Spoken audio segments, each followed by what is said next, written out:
Good morning class, welcome to our channel Knowledge Oriented. आज हम पढ़ेंगे हिस्ट्री क्लास 7 चैप्टर 2। आपको याद होगा पिछली बार हमने पढ़ा था the emergence of new dynasties. आज हम पढ़ेंगे इन्हीं डायनेस्टीज के जो किंगडम्स हैं उनका एडमिनिस्ट्रेशन। अगर आपने हमारी पुरानी वीडियोस नहीं देखी है तो उन्हें जाकर जल्दी से देख लीजिए, क्योंकि अगर आपने वो वीडियो स्किप करी तो आप इस पार्ट को नहीं समझ पाएंगे। तो आइए हम शुरू करते हैं आज की वीडियो। तो हमारा आज का टॉपिक है एडमिनिस्ट्रेशन ऑफ किंगडम्स, जो आपके सामने आपको स्क्रीन पर दिख रहा होगा। आपको याद होगा हमने पढ़ा था ये जो राजा उस समय हुआ करते थे, ये खुद को बहुत भारी भरकम उपाधियों जैसे कि महाराजाधिराज, राज तिरुभुवन चक्रवर्ती, सम्राट जैसी उपाधियों से खुद को सम्मानित किया करते थे। इन सभी नामों के बावजूद भी ये राजा अपनी शक्तियों को अपने सामंतों के साथ साझा करते थे, यानी कि शेयर करते थे। किसी भी राज्य में अगर आपको कार्य करना है, कोई काम करना है, तो उसके लिए आपको धन चाहिए, यानी कि पैसा चाहिए और रिसोर्सेस चाहिए।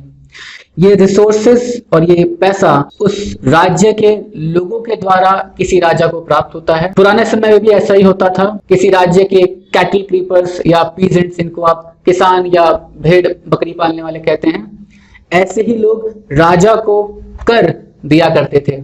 कर, जिसको हम इंग्लिश में टैक्स कहते हैं। इन सभी लोगों को अपने द्वारा बनाए गए जो उनके प्रोडक्ट्स थे, जैसे कि अगर कोई छोटा मोटा कारीगर है तो उसका कोई उत्पाद है, कोई प्रोडक्ट है, उनको अपने इस प्रोडक्ट का, इस उत्पाद का कुछ हिस्सा राजा को देना होता था, और ये ही हिस्सा हम कर के रूप में इसको हम जानते हैं। इस हिस्से को राजा को देने के लिए या तो लोगों को मनाया जाता था या फिर जबरन, यानी कि जबरदस्ती भी उनसे ये हिस्सा वसूल किया जाता था।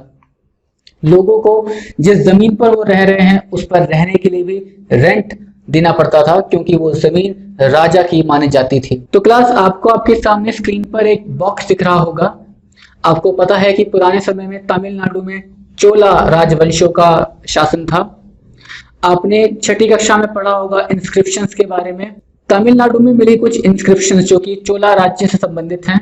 इसमें बताया गया है कि उस समय पर 400 से भी अधिक प्रकार के टैक्स लोगों से वसूल किए जाते थे। इन सभी टैक्सेस के, इन सभी करों के अलग अलग नाम थे। इनमें से कुछ बहुत ही मशहूर टैक्स थे, वो थे व्यक्ति। ये व्यक्ति धन के रूप में ना होकर जबरन मजदूरी, यानी कि लेबर के तौर पर लिया जाता था।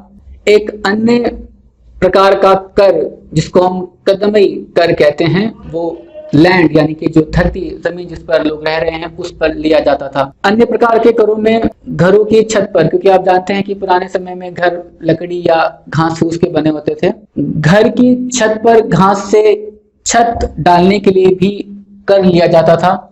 क्या आप इस बात पर भरोसा करेंगे कि ताड़ के पेड़, जिनको हम पाम ट्रीज कहते हैं, उस पर सीढ़ी लगाकर चढ़ने के लिए भी लोगों से टैक्स वसूला जाता था। तो बच्चों, अब हम बात करते हैं कि इन करों को, यानी कि इन टैक्स को वसूलेगा कौन।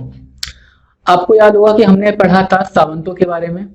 यही सामंत होते थे जो इन क्षेत्रों में, इन एरियाज में इन करों को वसूला करते थे। लेकिन कभी कभी इन करों को वसूलने का काम वहां की मौजूद जो बहुत बड़ी बड़ी परिवार हैं, यानी कि जो प्रसिद्ध परिवार हैं, काफी धनवान परिवार, उनको भी दिया जाता था। और ये काम हेरिडिटरी होता था, यानी कि वंशानुक्रम।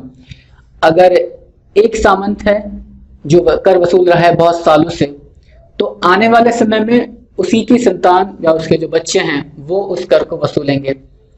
कभी कभी राजाओं के बहुत करीबी रिश्तेदार ही राजा के बाद उस थ्रोन को, यानी कि उस सिंहासन को संभाला करते थे। तो बच्चों, आज हमने पढ़ा कि करों को किससे वसूला जाता था, कर कितने प्रकार के होते थे, और इन करों से कौन कौन से काम एक राज्य में हुआ करते थे।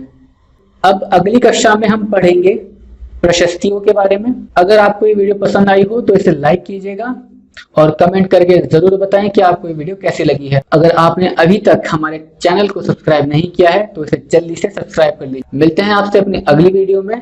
तब तक के लिए लर्न, ग्रो एंड सक्सीड।